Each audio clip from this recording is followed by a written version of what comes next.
this year is that it really seems like a transitional year, which is kind of weird considering how we're not that far into this generation.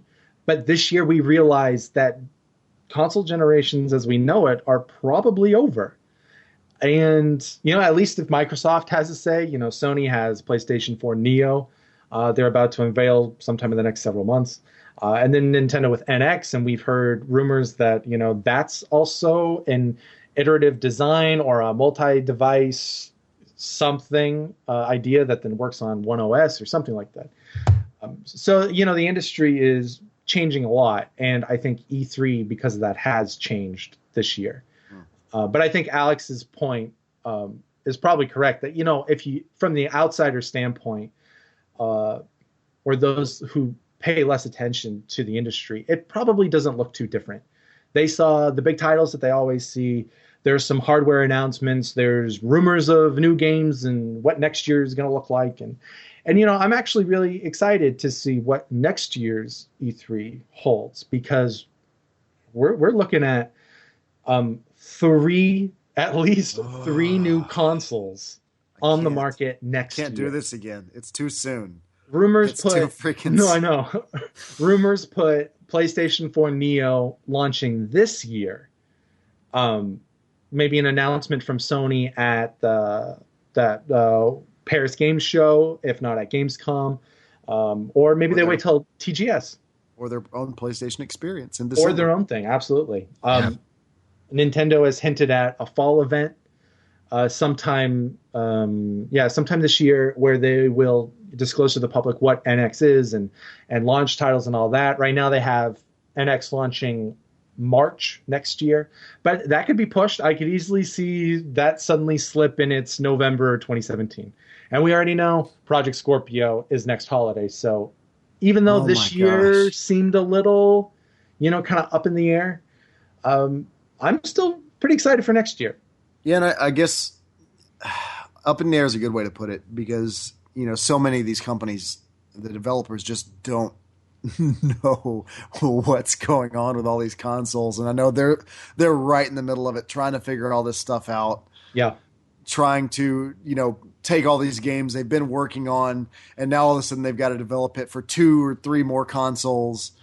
So yeah, maybe it was just a lull year, and all this end of E3 doom talk is kind of silly. Because next year it's going to be all the new consoles, the games that are being developed for it. They're going to show off all that. By that time we'll have a lot more VR games, like significant VR games that are in development. Mm-hmm. So maybe E3 makes a big comeback next year. Yeah. And like you said, maybe it's just the fact that people attending E3 notice a little bit of a difference, but for everybody else that's watching, through the medium, I guess, maybe it's not as different to them. So yeah, maybe it's just having a skewed perspective from being an insider.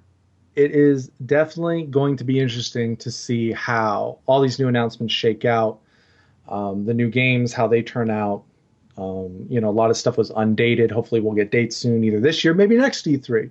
And there's a lot of exciting stuff on the horizon. So, yeah, I wouldn't be doom and gloom just yet, but don't be surprised if E3 changes even more to compensate for the industry change as well. So I think that's going to do it for us tonight.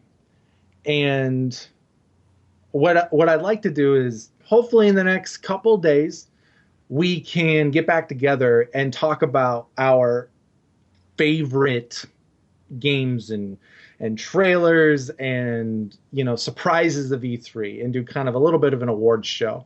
So you're saying you want to talk about Zelda for an entire show? I only want to talk about Zelda. Are you kidding? No, don't spoil it. No, but there's a lot of cool stuff that we didn't get a chance to talk about. And to be honest, like, my personal favorites are across the board. I mean, I could probably name a game from every presentation as part of a top 10 potentially. I mean, I think it was a good lineup this year. If we're talking best of show, I think we can be honest. Like I just said, I mean, best shooter, Zelda. Best RPG, Zelda. Best Xbox exclusive Zelda. We'll just give it all the categories, every category. PlayStation exclusive, indie game, AAA game, all of it. Best PC game. Oh man. Well, that does it for this year's. Boom. Done. But yeah, so hopefully we can have another conversation about video games and wrap up E3, and maybe talk about stuff that we didn't get a chance to talk about the last episode or two. Yeah, that's going to do it for us. Once again, I'm Jason Johnson. You can follow me on Twitter at Jason Johnson with 3 underscores after it.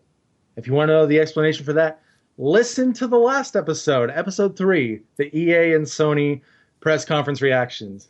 Yeah, so just that is Jason Johnson underscore. There were 3. That's it. Yeah, that's good. That is it, yes. That's it. Derrick, what about you? Derrick Dover. You can find me on Twitter at Derrick Dover, Derrick Dover. Hit me up and chat. Let's talk.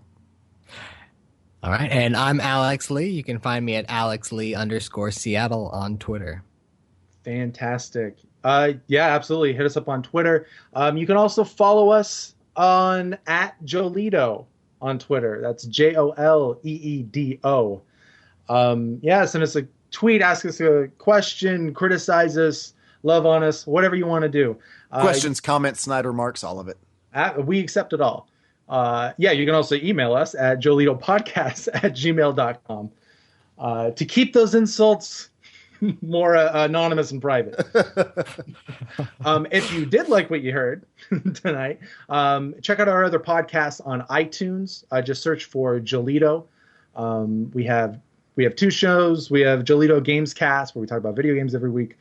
And we have, well, I guess it's Joleedo Thrones, where Alex and I talked about Game of Thrones. But that name and the format of that podcast is going to be changing, right, Alex? I believe so. Yeah, working on something a little different to go forward since we've only got an episode or 2 left. So, yeah, we'll hopefully be able to iron out those details in the next couple days. And then we'll talk about that in the future. Just to note on that, just one last quick note. A little exciting news. Naomi is my wife. Her family is bringing her back the entire Game of Thrones book series in Japanese. Whoa! So we are getting on board the books, gentlemen. What? Both of us. We're going to catch up.